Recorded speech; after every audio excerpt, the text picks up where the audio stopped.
Okay, so we left off from the Parsha before. We spoke about the Moabites were frightened that the Jews would conquer them and destroy them, even though God had told them explicitly not to.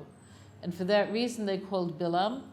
We spoke about Bilham's powers. We spoke about how magic operates to a lesser degree. We spoke about how prophecy operates. We spoke about the difference between Ruach HaKodesh and prophecy, and why there was a prophet given to the Goyim to balance out the prophecy that was given to Moshe, so that things would be equal in terms of access to God, either coming from within, which means taking off the door, or walking through the door by removing blockages. Okay, that's what we got up to last time. Okay, so another aspect of who Bilham was he not only was a prophet, he also was a magician. So there are three different views that people have towards magic, so I want to give you all three of these views. Okay, bear with me. So the rationalist view is what? That's the view that you grew up with. What's the rationalist view when discussing magic? It's not real. Are you crazy? Come on, what are you, nuts? Okay, I still remember in the 6th grade when Mrs. Katz, my teacher, said that superstition is stupidstition. Okay, clear? So that's the rationalist view. This view is based on this, that for something to be considered a fact in a scientific sense, there are three things that have to be done. Something has to be observable, definable, and repeatable. So none of these work with magic. Okay? That's the rationalist view. Another view is, which is the psychological view of magic, that the reason why the people are drawn to magic. How many of you enjoyed reading Harry Potter? Okay, how many of you don't know who I'm talking about? Okay. Okay, so the reason why people are drawn to magic in its many forms is that people observe that there are forces that don't work by scientific rules, and they hope to be able to somehow latch onto them. You understand this? So there are two things involved now. One is observation, and the other is hope. So give me an example of something observable in the world that doesn't fit into the scientific expectations that one would have. Any of you like physics? So tell me about what is quantum physics? What are the underlying assumptions to quantum physics? The way it works is that things don't always go like you think. That's how it works in real short, which means that everything depends on how you're looking at it, which does have to do with relativity. So I'm going to give you an illustration of this. Okay, you ready? We're going back to pre-kindergarten, but you're going to pretend I'm Einstein. So Einstein came to America, I think in 1934, I'm not sure, I think it was 1934, it might have been 1938, and he got a job heading physics in Princeton, right? Okay. So let's pretend it didn't work that way. Gets to the States and the job doesn't pan out. So he comes to Princeton the first day, and the secretary says, "We're so sorry, Dr. Einstein. It appears that the present head of physics isn't retiring after all. I know you really were looking forward to this position, but unfortunately it isn't open at this time." Well, translate, what did she say? No job, no money, no future. Okay. Now, he has no connections in the States, so he's desperate. He must find work. So he asks around, gosh, do any of you folks know, like, a position for a world-class physicist? And all of his friends say no. He looks in the back of the newspapers and the classifieds, no. So finally he gets the job he can get. He sees an ad for a preschool teacher teaching arithmetic, and he says, okay, I'll go for it. I need a job. So he goes to interview. He tells whoever's hiring, I'm good with numbers. Okay, yeah? And they hire him because they're desperate. So here you are. You're the class. I'm Einstein. You ready? How many fingers do you see? Come, one. Right one. He go hide over here. Okay, bye-bye. He's really hiding. How many fingers you see? You see? One. He go hiding too. Now they both come out. Now what do you see? Two. Together forever, right? Okay. But when he goes to hide, how many you have? One. But really, he's still there. You just don't see him. Okay. Okay. When they separate, it's one and one. But when they together, they become two. What did he just do? He just taught spatial relativity. Okay, got this? So the underlying premise of physics nowadays is that nobody could observe the entire picture because everything depends on from where you're observing. Do you see one and one or do you see two? Depends on space. Got it? Okay. So because there are lots of things that have unpredictable outcomes, okay, which could be tracked scientifically, people leave an open space, say, maybe things aren't so clear after all. And then emotional stuff flows in. Maybe. Okay, got this? So that's what we call subconscious belief in magical response. That's what it's called in psychology. That's like, even though he's no good, maybe if I marry him, he'll turn around. And then I won't be lonely at 38. Okay, got this? You understand this way of thinking? Okay, no good. We're going to put this down as no good. Here's a third approach to magic. Bear with me. God created nature as an interface between his observable presence and the world itself. Give me a reasonable definition of nature. So here, see my cup of pure natural orange juice? You all see it? Okay. So if I say it's natural orange juice, what does it mean? What? Just juice. Yeah, not processed. But it is man-made. Remember, somebody, right? Okay, so what nature is, like a scientific definition of nature, is something that works with consistent rules. Okay, clear? So there's a contemporary thinker called Deepak Chopra, who's not Jewish. I mean, from his name you could tell he's not Jewish. But he is a brilliant thinker who picture how your body works with natural rules. Like your brain is in charge, like every cell knows who it is, like a cell in your liver acts different than the cell in your brain. But gosh, if you do a transplantation of blood, it's going to be in your brain. But okay, got this? So he says, who's leading the orchestra so that all the instruments are playing? Okay, what's the answer to that? Our answer would be God. His answer would be force. A scientist's answer would be nature, but when you push him to the wall and say, but what is nature, there's not a good definition. Okay, clear? So what we would say in terms of understanding magic, which is what we're talking about now, is that the same way people, because humans have good minds, know how to deal with nature, we would also know potentially how to deal with things that are outside the predictable rules. Okay, this is clear? Okay, so that would mean that from a Judaic perspective, magic is possible, but not necessarily the superstitious form of magic. We just have to do with human intelligence dealing with things that are unpredictable. Okay, clear? Okay, so Bilham was a magician. So what does that mean? So what that means is he could figure out the rules that are not necessarily easily observed. So now we could begin to talk about blessings and curses, which we began talking about last time, but didn't complete.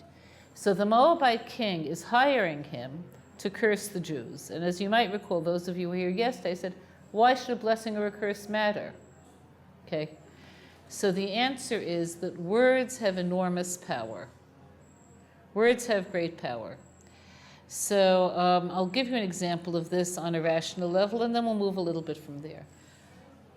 You tell a young child, you're stupid, but he comes home with good marks. And you say, you're stupid. Okay, who does he believe? What his eyes tell him, it says 92 on his exam, or what his mom tells him? He's going to believe what his mom tells him. So the reason is that words have power.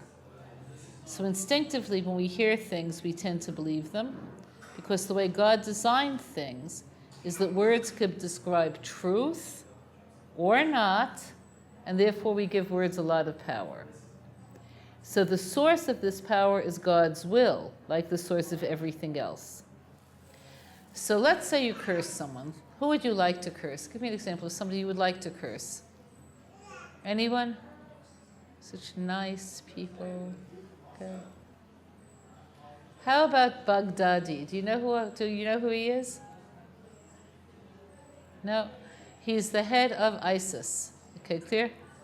So let's say, I would say, Baghdadi, when you go down the stairs today, you should break 2 legs. Okay, let's say we're to say that. So the question would be, will that have any effect? Words have an effect, but what about my words? So I want you to get this axiom. The more a person is close to the source of truth, the more power their words have. The less attached they are, the less power their words have. So if I say this may have an effect and may not. But if one of the really greats would say it, it would have an effect because they could draw down force. Okay, clear? So how does this work? So if somebody who's really attached to the source of truth curses, the books are, so to speak, open. And God will say, well, maybe this person should break their legs. If I were to say this, it doesn't have that much force. Okay, clear? So now let's bring this into your own lives. You go to the kotel, and one of the beggar ladies go over to you. What's her line? Tzedakah, tzedakah, tzedakah. And you're in a bad mood, so instead of giving her tzedakah, which you could easily do usually, what's a nasty response? Just go away, okay? So suppose in return she curses you, okay? Could that happen? At the kotel it does happen sometimes, yeah? So she curses you. So is that going to have an effect or not? So the effect it has at most is that the books are open. Now that means God will assess, is there a reason why something terrible should happen to you on the basis of how you treated her? The answer may be yes, the answer may be no. So even a person who's not that great does have the effect of opening the books, but actually affecting what comes forward, that's from God. Okay, clear? So when you go for a bracha, let's go now to the other side, a blessing. The word bracha, its 3-letter root, bet, resh, chaf, is as follows. Bet in gematria is 2, resh is 200, chaf is 20. So each one is the first plural in its unit. So blessing is a wish that you become more. A curse is a wish that you become less. Okay, so Balak, who was an intelligent man when he hired Bilham to curse the Jews, what did he want to hear? He wanted Bilham to say things that were actually true and negative about them. Notice I put in something else, not just negative, not they should all die, something true. They deserve a terrible fate because that has enormous force. It's a call for justice. So this is why Bilham is described as being brilliant in this, that he could isolate what's negative. He could look at what's negative and say, aha. So the rule is, from his blessings that he was forced to say by God, you could learn what he was planning to say. So one of the blessings, it's a very famous one, is Matovo halecha Yaakov mishkanatecha Yisrael. How good is your tents, Yaakov, your dwelling places, Israel. What was so good about their tents? The way they built their tents in the desert, unlike the way the people who built Rehov Kablan built it, was that the windows and doors were like this, so nobody could see into somebody else's house. Unlike Rehov Kablan, which is built like this, where if you sit on my porch and somebody else across is sitting on their porch, like we get to know each other without words. Like you can go sit on your porch in the middle of the night, have a drink of milk, and your neighbor across the way could say you're still fleischig. Okay, got it? So that's how not to go. Okay, so he meant this as a curse. What's the curse about not being able to see what's in somebody else's life? No sense of community, no caring. That's what he wanted to say. But what God got him to say was, and therefore they give each other space, value each other, and give each other a sense of privacy. You understand this? So the same ideas could be a blessing or a curse. So the idea of giving somebody privacy works on the assumption that you believe in them. They don't need Big Brother to watch their every moment. Okay, clear? So this was the case with every single one of the blessings and curses. So he was forced into giving blessings, but his place from which he was coming, his point, was the place that could have been a curse. So now I want to bring this into your own lives and make this relevant to you. Okay, clear? You're familiar with the laws of Lashon hara, right? What's Lashon hara and what are the laws? Talking badly about others, saying something that's either negative or harmful about other people for no benefit. Okay, clear? So here's what happens when you speak Lashon hara. Okay, so let's make up Lashon hara. Belinda, here's Belinda. There's nobody here, Belinda. Okay, Belinda, I don't think she's really okay. Like, she talks so irrationally sometimes. She's really like frothing at the mouth. She got so fat here also. Like, I don't think she's ever going to find someone. Is that Lashon hara? About non-existent Belinda. What happens when I speak Lashon hara? Now, another important thing for Lashon hara, I should have mentioned this when you gave your definition. It's not only talk that's negative or harmful, it has to be true. If it's not true, it's not Lashon hara. So I said everything I said is true. She is a little unbalanced. She is fat, ugly. She may not get, okay. What happens? I open the books, but not only for her, for who else? Me. Got it? Okay, so this is why Lashon hara is so severe. Everything negative you say about another person demands that the books be opened, but not only their books, also your books. And words have power. Okay, clear? Another example of the same way of interaction with the world would be in what you may have heard of, ayin hara. Any of you have ever heard of ayin hara? Any of you come from families where at least the older generation is superstitious? You know, who's there? No, okay, whatever, okay? Okay, so, I mean, like when I was a child, the older members of my family, if you would ever say anything nice about a baby, like it was, you know, she's not pretty, she's ugly. You hear me? She's ugly, she's not pretty. Okay, got this, you know. Okay, how many kids are there in the family? 5. You don't have to give a number, right? You're familiar with that way of thinking? So that's superstitious, and we said superstition is a big place and takes a big place. But here's where it's coming from. Bear with me. Let's say you're envious of someone. Now that could be coming from their having flaunted what they have in a way that's insensitive and inappropriate, or it could just come from your bad character. Could you see where there are 2 possibilities? Okay, so what would be an example of self-induced ayin hara? Okay, picture kids, high school kids could be pretty cruel. Okay, let's say you go to the kind of, you probably didn't go to this kind of high school. Let's say you go to a very academic high school where they actually post grades. Did they do this in any of your schools? It's so cruel. Okay, whatever. So, so here the grades were all posted, so everybody could see that you got, let's say, 98, okay? But there's somebody else who got 48, okay? So suppose because you're in high school, because you lack maturity, you purposely ask in front of the other person, like, wow, I got 98, but that's not the top. There was someone who got 100. What was the bottom? Are girls capable of doing that? And someone has to say 48, and then they go like, okay. Now at that point, she hates you. You could picture this? Okay, so she opened the books through her hatred. So again, both books. Should she be jealous? No. But do you deserve to continue to succeed if you're using your success as a weapon? Maybe not. So it's weighed. Okay, clear?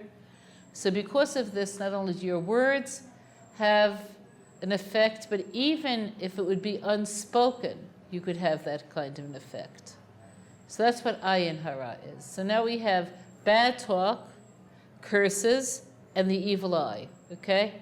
But it'll just take you to one more place in this phenomena, and we'll get into more positive grounds. Okay. So in addition to that, there's what we'll call a lev ra, which is a bad heart. Okay.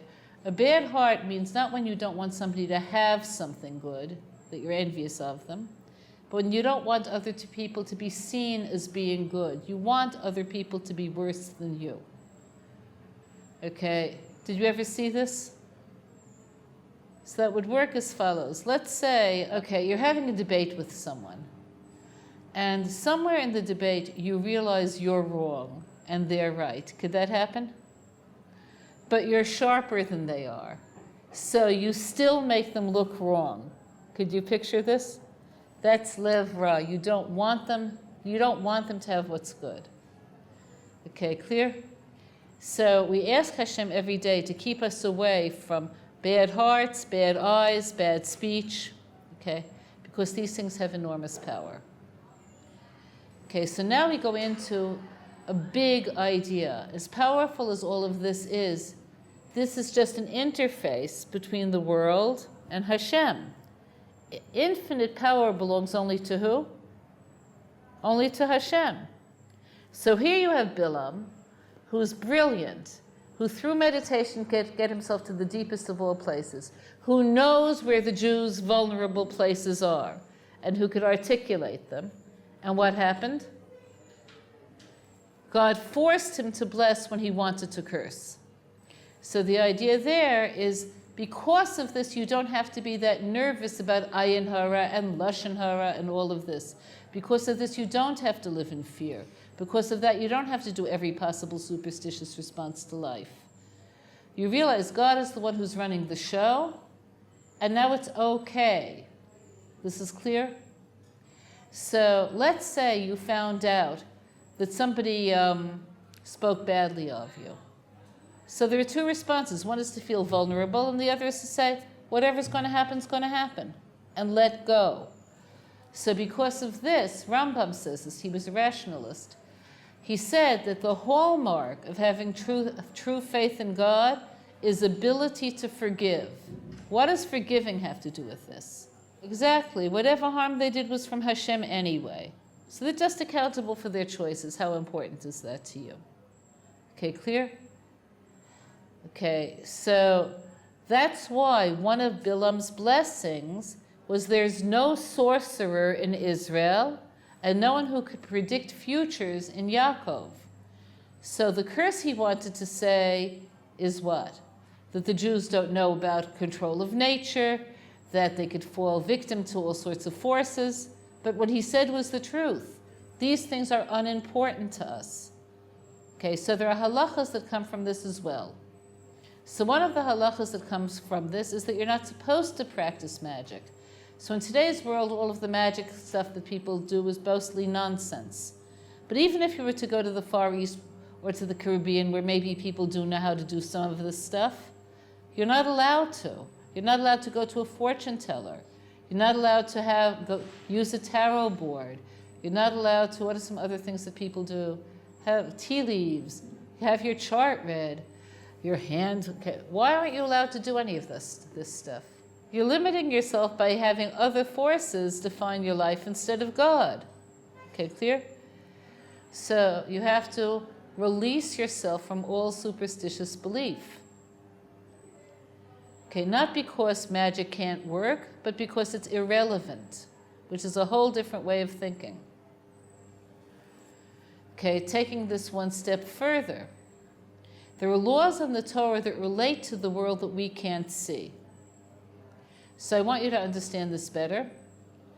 Okay, it says in the Gemara that every flower, every blade of grass rather, has an angel that says grow, grow. Okay, it has something to, okay. What does that mean? It means that there's an interface. God is letting the grass grow through his own means. Okay, so the reason why is everything has a purpose in being here. Everything is here for a spiritual purpose. So because of this, you're not supposed to mix up species. Did you know this? Like you shouldn't take a banana and a grape and make a long, weirdly shaped grape, okay, that smells like a banana but is purple. Okay, you're not supposed to mess things up because they have purpose on whose terms? God's terms. Okay, so I just want to take you a little bit further. There are different levels of forbidden mixtures. So I'm going to take you through all of them. There's mixing fruits and vegetables. There's mixing animals, trying to make new species of animals. A giraffe that has wool. Okay, whatever. Okay. And there's mixing wool and linen. And the most severe mixture of all is meat and milk. Okay, clear? So the reason why there's various levels of severity is because the harm that's done, which is known only to God who gave the Torah, isn't equal on all things. So the least severe is mixing vegetable and fruit species. So you're not supposed to do this, but once it's done, you're allowed to eat it, you're allowed to buy it, and you're allowed to replant it. So an example of that would be an apricot. An apricot is called mishmish in Hebrew because it's what? It's a mishmish, okay? It's a plum and a peach. But once it's there, you could replant it as apricots, you could eat it, it's okay. That's the least severe. But the first person who mixed it did the wrong thing. Above that is with animals. So you're not supposed, so within a species you could breed animals, like a large dog with a small dog. But to mix animals mamash, no. Why not? And we could see ourselves the harm in this. What do you think the harm in having a woolly giraffe would be? Not well equipped for their surroundings. What? Not well equipped for their surroundings. It's not well equipped. It doesn't fit with we know the ecology now. It's destructive. So it's more severe to do that. Also, usually those kind of animals are barren. And they're going to be sterile except for a donkey and a horse, which makes a mule, and the mule will be barren, okay? Next, okay, wool and linen. Now, from our view, we don't see any harm in wearing wool and linen. But there are only 4 natural fabrics. Did you know this? This is so interesting. Okay. There's cotton, wool, linen, and silk. Everything else is synthetic. So of these, wool is the softest and most absorbent, and linen is the most severe. It's the most resilient. So the idea of wool and linen is taking 2 different forces and mixing them without knowing their consequence. So the consequence isn't a visible one. The consequence would be a spiritual one. So this is where we introduce the law of shatnez. Have you ever heard of shatnez? Okay. So what is the law? What do you do with this? Don't mix wool and linen. What are you supposed to do about that? So realize in earlier times, it wasn't something anyone thought about, because you would go to the tailor and you would select material that's made out of wool or linen. Like in today's world, they're often mixed in better suits and coats, not in cheap clothing. And the interface is sometimes linen, and the material itself is wool. So in all observant communities, they'll have people who go to the trouble to learn how to identify wool and linen fiber using a microscope. So this is called a shatnez laboratory, okay, which I think is an interesting thing. Okay. Next, meat and milk. So the most severe of all forbidden mixtures is meat and milk. You're not allowed to mix it, even if you don't eat it. So let's say we're in a funny mood. You're very bored. Okay, so let's put some grilled cheese on meat and then give it to my non-Jewish friend, okay? Even if you don't eat it, you're not allowed to even mix it. The act of mixing is no good. You're not allowed to eat it, and you're also not allowed to gain from it. So if you were to give it to your non-Jewish friend, and through that you get his goodwill, here, Mary Elizabeth, it's your birthday. Have a cheeseburger. Okay, you're not allowed to do that. So I want to tell you how profoundly deep these ideas are. One of the great thinkers who really know Kabbalah, where this stuff is discussed, he says the negative force of meat and milk is so great that no human will ever fully understand the implications of this mixture. So what we understand as humans is like, obviously, milk is there to nurture, meat is dead meat. We could see where there's something wrong there, but the full implications are unknown to us. Okay, so that's why also when we go into Bilham and the way he ended up failing is before he came to make his curses, which he, of course, were turned into blessings, his donkey was in this picture. Do you remember the narrative part about the donkey? What was the part about the donkey? He spoke. Okay. Now, that's wild, is it not? Speaking belongs to humans. You need an intellect to think. So what do you learn from this? The fact that God made the donkey speak on this one-time basis. And it says, in fact, that when he created the world, that was part of the plan. So remember, we spoke about nature as being consistent rules. Rules are only as consistent as God wants them to be. So that means that as a believing person, there's another word you could take out of your vocabulary, which is impossible. Anything is possible. Remember earlier in the class when I spoke to you about spatial relativity? So in physics, the word impossible isn't used anymore at all. Do you know what words they substituted it for? Unlikely. You could talk about unlikely, but even when you observe the natural world closely, the word impossible is not a rational word. So now I want to tie up all of these ideas. So today we took this further. We took the ideas of yesterday further. We understand that there are forces of evil that you could draw down because there's an interface between God's will and the world, and that's called nature. So using words, you could interpret nature negatively, so to speak, and draw down force. So this has to do with evil eye, evil speech, bad heart, and cursing. But for this to happen, there has to be a certain level of truth, because in the end, God is in control. So all negativity has force, but ultimately force belongs to God, and therefore we don't have to worry about it. We don't have to be superstitious. We don't have to think about curses, evil eye. We don't have to go there. And this is why, even though Bilham wanted to curse, what he did ultimately was to bless, because blessing is maximizing who you are. So the same force that a person could say is wrong, you could look at it from another angle and see it as good. So if it was God's desire to see the Jews in a positive light, that's how he saw them. And all of this came about through the medium of a donkey speaking, which is to tell you that in the end, God's power, his force, is way above nature, and all of the rules of nature belong to him. And therefore, when he says, don't mess things up, the best thing is to what? Don't mess things up. So that's what we're ending up with today. Okay, so now we know about possible, impossible, blessings, curses, and nature.